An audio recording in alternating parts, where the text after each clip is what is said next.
Olá, você está no canal Amador. Vamos aqui falar ou tentar falar mais precisamente sobre o quê? A Paixão Segundo GH da Clarice, para mim é o livro preferido dela até hoje, né? Estou aí nas minhas incursões de leitura de Clarice, tanto de contos, principalmente dos romances também. Tem alguns romances que eu ainda não cheguei a ler. Mas para mim, A Paixão Segundo GH é um livro transformador, é aquele livro que a gente guarda a frase para tatuar e que a gente leva para a vida, né? Já a terceira vez escolhi esse livro aqui. Agora a gente leu agora no mês de outubro, lá para o Lendo Literatura Brasileira do Álvaro. Vou deixar o link lá embaixo para que vocês conheçam o perfil dele lá no Instagram, compartilhem, curtam, coisas interessantes por lá.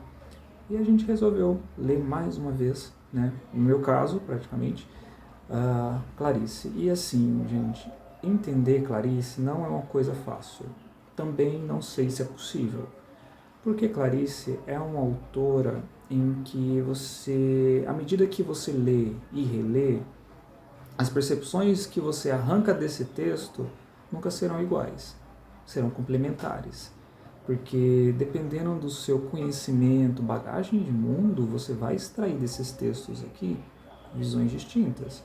E cada vez mais você vai se aprofundando um pouquinho mais no texto. No primeiro momento você acha estranho, no segundo você vai, entendi, consegui pescar isso. E nos momentos seguintes isso vai se tornando um pouco mais palatável, né? A primeira travessia mesmo é igual ler certos autores, como por exemplo José Saramago, né?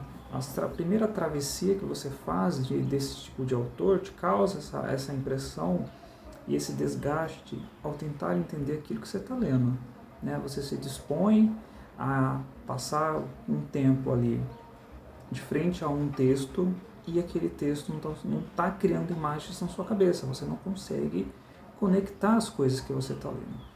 Mas a partir do momento que aquilo você vai ali, digamos assim, perfurando cada vez mais essa camada e atingindo pontos em que esses conectores, essas imagens começam a fazer sentido, aí sim o desfrute vem.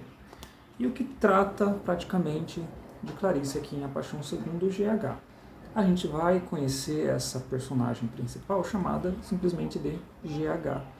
Tendo em mente o que é GH, pode parecer uma personagem do Manuel Carlos que tem um apartamento no Leblon? Pode.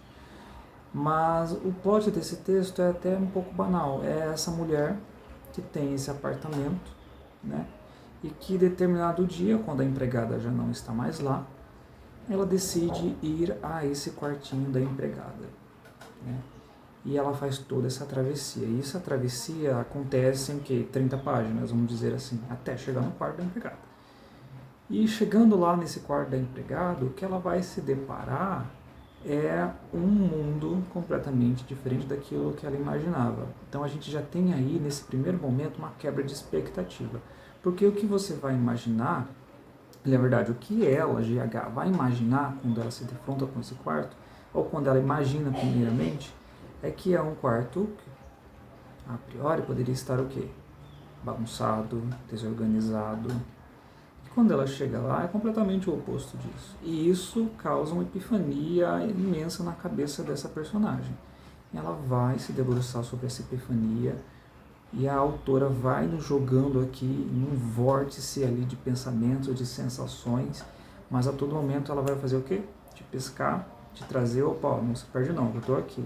E isso, ela faz isso no texto mesmo, ela vai se referir ao leitor, né, diretamente, como quem diz, eu estou aqui, vem por esse caminho. Isso é muito interessante. Vamos pensar aqui um pouquinho sobre a introdução, que também é um ponto interessante para mim, a grande chave aqui do livro, né? E a começar que assim, a possíveis leitores, ela vai se referir, né, diretamente com o público. Este livro é como um livro qualquer, mas eu ficaria contente se fosse lido apenas por pessoas de alma já formada. Então, aqui ela já coloca, é um livro qualquer. Mas aí o que acontece? Ela já joga um mas aqui nessa essa conjunção adversativa aqui, mas eu ficaria contente se fosse lido apenas por pessoas de alma já formada. E aí você se pergunta, o que é pessoas de alma já formada? abre um leque de opções aí. Mas ela mesma já responde, aquelas que sabem que a aproximação do que quer que seja se faz gradualmente e penosamente, atravessando inclusive o oposto daquilo que vai se aproximar. Então ela vai falar aqui que aqueles que vão entender que a aproximação de algo que pode ser relativamente novo, a gente se volta aqui no caso da epifania da GH, se faz de modo gradualmente e penosamente. Então aqui a gente já tem a sensação de que isso vai ser devagar. Esse é um processo que demanda tempo, que demanda cuidado. E penosamente, que esse processo vai instigar, né? Se você já leu o texto, quando ela encontra a barata, você já sabe o que ela faz com a barata. Então é algo que vai mexer com os sentidos, né? Como dizem, ler esse livro é uma experiência. E ela continua, aquelas pessoas que só elas entenderão bem devagar que este livro nada tira de ninguém. Então, logo na introdução, ela já vai se divertir o que, gente, esse livro aqui não é um livro qualquer, porque eu quero que você entenda aquilo que está acontecendo com essa personagem. Ela vai se aproximar algo aqui aos passos um pouquinho mais lentos, o entendimento vem com um tempo um pouquinho mais diferente de com um livro de ficção tradicional que às vezes a gente acaba lendo, ou até mesmo pelo plot dessa história ser um plot razoavelmente simples nessa primeira medida. Então, à medida que a gente vai aí descascando cebola desse livro, a gente vai entendendo a complexidade das coisas, a gente vai lidando com experiências que para uns ou não podem ser um pouquinho mais sensoriais demais, e isso é o grande, para mim, a grande parte desse livro, a grande sensação praticamente desse livro, né? Logo no comecinho, ela comenta um pouquinho sobre a questão que ela para mim é um plot principal, um dos plot principais, temas principais aqui, que é sobre organização e desorganização. Ela chega nesse quarto, ela tem essa quebra de expectativa, né? Ela não tem mais essa visão que ela tinha antes, ou seja, ela mudou completamente a visão dela. E aqui ela já coloca, tenho medo dessa desorganização profunda. Essa desorganização não é do quarto, mas da cabeça dela. Não confio no que me aconteceu. Aconteceu-me alguma coisa que eu, pelo fato de não saber como viver, vivi uma outra. A isso eu quereria chamar de desorganização e teria segurança de me aventurar, porque saberia depois para onde voltar, para a organização anterior. Ela fala que ela não está entregue, ela gosta de estar pisando em lugares, por exemplo, mais concretos. Ela não gosta de se entregar a esse devaneio todo, né? E logo em seguida, na página 11, ela coloca, ela vai reiterar um pouquinho sobre a desorganização. Mas eu tenho medo do que é novo, e tenho medo de viver o que não entendo. Quero sempre ter a garantia de pelo menos estar pensando o que entendo. Não sei me entregar à desorientação. E aqui a gente pode colocar como essa organização está disposta no sentido de forma. Então, a criação de uma forma para essa personagem é muito importante, né? Você saber com aquilo que você está lidando é muito importante. Mas, às vezes, a vida, né, traz essas nuances aí, você não sabe precisamente com aquilo que você vai lidar. Então, você acaba se entregando ao novo e ao verdadeiro. E aqui a nossa GH, ela não se sente muito à vontade, nesse primeiro momento, a lidar com essas novas formas que ela não imaginava, e a gente acredita no porquê. Então ela vai se deparar com esse novo espaço, né? Ela vai lidar ali com um processo de reconhecimento desse espaço, tanto que ali ela vai até colocar aqui pra gente que parece que ela está em outro lugar, ela não está entregue ali ao espaço que ela mais conhece, que é a própria casa dela. Na página 41, ela coloca assim, o quarto divergia tanto do resto do apartamento que para entrar nele era como se eu tivesse saído da minha casa e batido a porta. O quarto era o oposto do que eu criara em minha casa, o oposto da suave beleza que resultara do meu talento de arrumar, do meu talento de viver, o oposto de minha ironia serena, de minha doce e isenta ironia. Era uma violentação das minhas aspas, das aspas que faziam de mim uma citação de mim. O quarto era retrato de um estômago vazio. E nada ali fora feito por mim. Ou seja, como não foi feito por ela, então não tem essa questão da identificação. Então a gente vale frisar que identificação aqui é um tema muito forte nesse texto, né?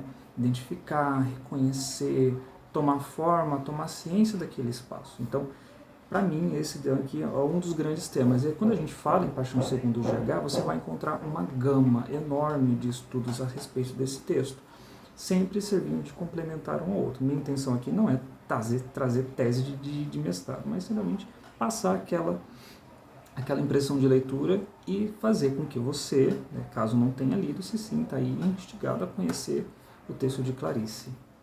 E aí, quando ela se depara dentro desse quarto, aquela organização, ela olha para o guarda-roupa, ela tem um encontro com uma barata, né?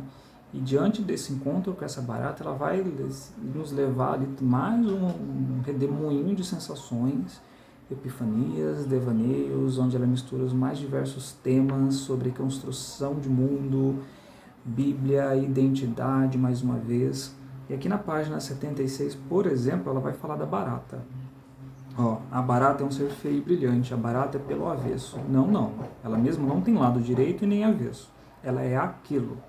O que nela é exposto é o que em mim eu escondo. Do meu lado a ser exposto, fiz o meu avesso ignorado. Ela me olhava. E não era um rosto, era uma máscara.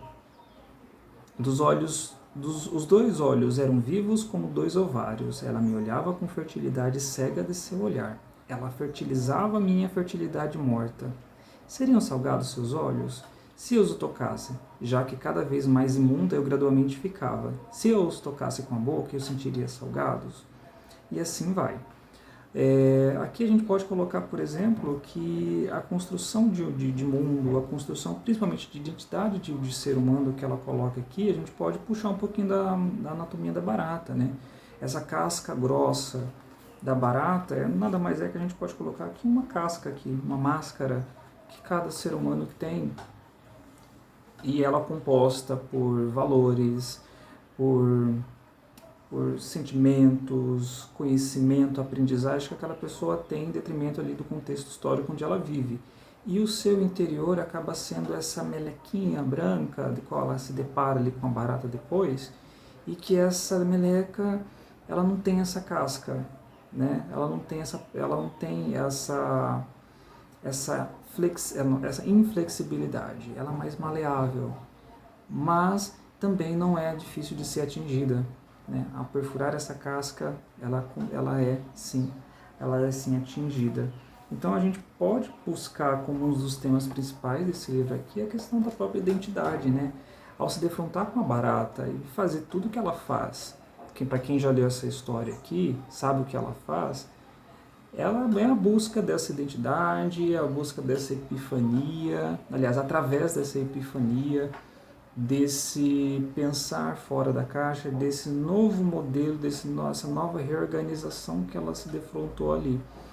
E a gente acaba acompanhando todo esse percurso da GH como um percurso de identidade, acaba sendo um calvário. E quando a gente coloca, quando ela fala aqui da Bíblia, por exemplo, a gente lembra da própria história de Jesus Cristo, né? Ao caminhar ali da penitência, indo de encontro à cruz, da onde ali ele tem o seu encontro, a sua identidade mais mística, santificada, né? Quando é ressuscitado depois de 3 dias. Então a gente tem aqui, pode colocar aqui o percurso que ela faz aqui dentro, né? A gente já se fazendo referência ao quê? Ao início, onde ela fala que é uma coisa mais gradual, uma coisa penosa. Ela vai fazendo isso de acordo com aquilo que ela vai tendo de entendimento. Ou seja, ela vai ali buscando entendimentos e esses entendimentos vão se conectando. A gente pode colocar aqui a GH, que ela se desconstrói para ela se construir de novo, algo mais do tipo. Enfim, ela está aberta, a gente está aberto aqui aos demais campos de opinião, de entendimento de texto. Isso que é interessante. Fica a dica aqui desse livro, que é muito bom, né? Para quem nunca leu, para quem já leu, né?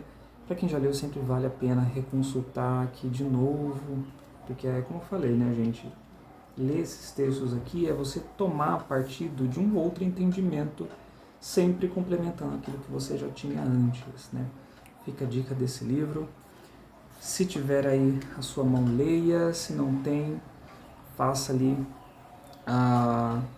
com que você leia o mais breve possível.